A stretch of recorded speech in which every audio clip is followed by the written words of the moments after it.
Hello everyone guys, as we speak बहुत सारे नए इन्वेस्टर्स एंड निवेशक अपना पोर्टफोलियो अभी प्लान करेंगे। एज यू नो, 1 अप्रैल से we will step in into the new financial year.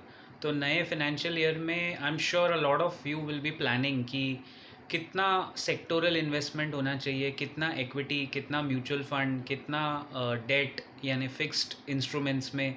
So there is a quick thumb rule which I wanted to just share across. I'm sure a lot of you are aware about it, लेकिन जो genesis होता है financial planning में और जो एक usual rule of thumb होता है कि 100 minus your age, I repeat, 100 minus your age, उतना percent of your money should go into equity. So let's say hypothetically one of you is 30 years old. अगर किसी की उम्र 30 साल की है तो 100 minus 30 70% of your total investable money should be in equity. मान लीजिए आपके पास 1 लाख रुपए हैं इन्वेस्ट करने के लिए, तो 70,000 रुपीज़ उसमें से, अगर आप 30 साल के हैं तो 70,000 इक्विटी में होना चाहिए। Out of that 70,000, 45 to 50,000 direct stocks में रख सकते हैं क्योंकि आप यंग हैं, आप रिस्क ले सकते हो। And the remaining 20-25,000 mutual funds के थ्रू आप रूट कर सकते हो। What about the other 30%? ये तो एक जेनेरिक रूल है गाइस।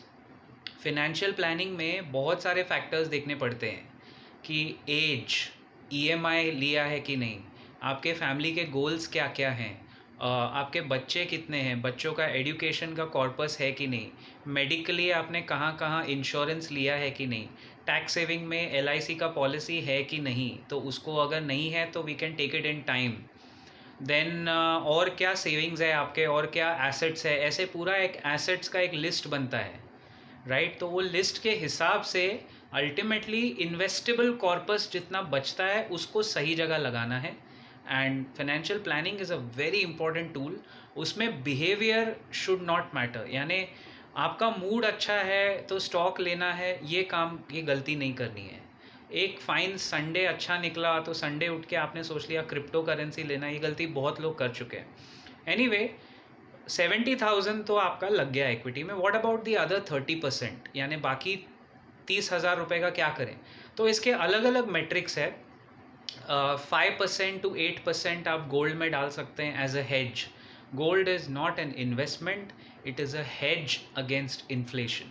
यानी मैक्सिमम 10% आप गोल्ड में रखेंगे अपना टोटल वेल्थ का, तो इन द बैड टाइम्स एक हेज की तरह काम करता है, राइट। 5 to 10% कैश रखिए, कैश इन द बैंक 5% रखिए, 10% तक गोल्ड या सिल्वर में रखिए, और वो भी आपके हिसाब से। एंड बाकी का जो 10-15% बचता है, that much of real estate you can own very conveniently. India में प्रॉब्लम क्या है, आरबीआई का अगर आप रिपोर्ट देखेंगे, 2017 का रिपोर्ट है, वो बहुत पुराना हो गया, अभी 5 साल निकल गए, but the shocking thing in that report was that 87% of Indians held all their financial, यानी forget financial, most of 87% Indians का जो इन्वेस्टमेंट था वो गोल्ड और रियल इस्टेट में था।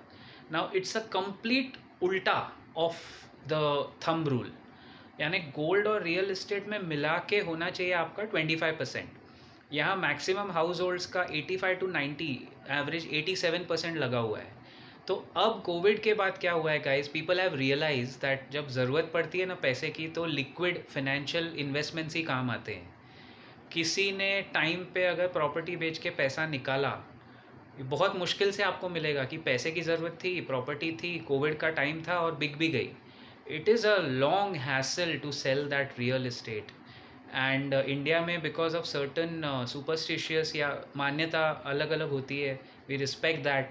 उसमें सोना बहुत लोग बेचना नहीं चाहते, सोना मॉर्गेज करके लोन ले सकते हैं, बट आप किसी भी इंडियन हाउस होल्ड को बोलोगे कि गोल्ड बेच के पैसे ले लो तो 90% तो उधर रेजिस्टेंस ही आने वाला है। इसका मतलब क्या समझे आप, 87% इंडियंस ने एसेट्स के नाम पे वहाँ पैसा डाला है, जो रियल इस्टेट एक जो कभी बिकता नहीं है, टाइम पे बहुत हैसल है, ब्रोकर के साथ आपको अच्छा खासा एक पैरिटी मेंटेन करना है, और गोल्ड जो आप बेचना नहीं चाहते। तो फिर पैसे आपको टाइम पे मिलेंगे कब? It is only liquid money, liquidity, financial assets. You can have bonds, stocks, mutual funds, जो वक्त आने पे अगर आपको ज़रूरत हो, when you need the money you have it, right?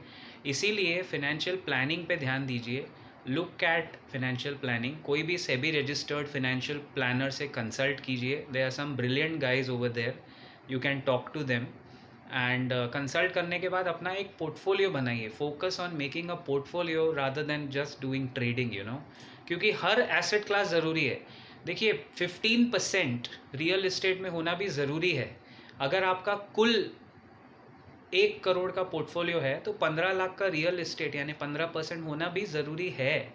लेकिन 1 करोड़ का रियल इस्टेट लेके आप उम्मीद नहीं कर सकते कि financially you will be secure जब टाइम आए। आपके पास लिक्विड एसेट ज़्यादा होने चाहिए। एज आई सेड, वो एज के हिसाब से होता है। Alright, so I'll see you around in a new video with some new concepts. Let's hope markets bounce back after the war-like situation, and let's hope that better sense prevails, ladies and gentlemen.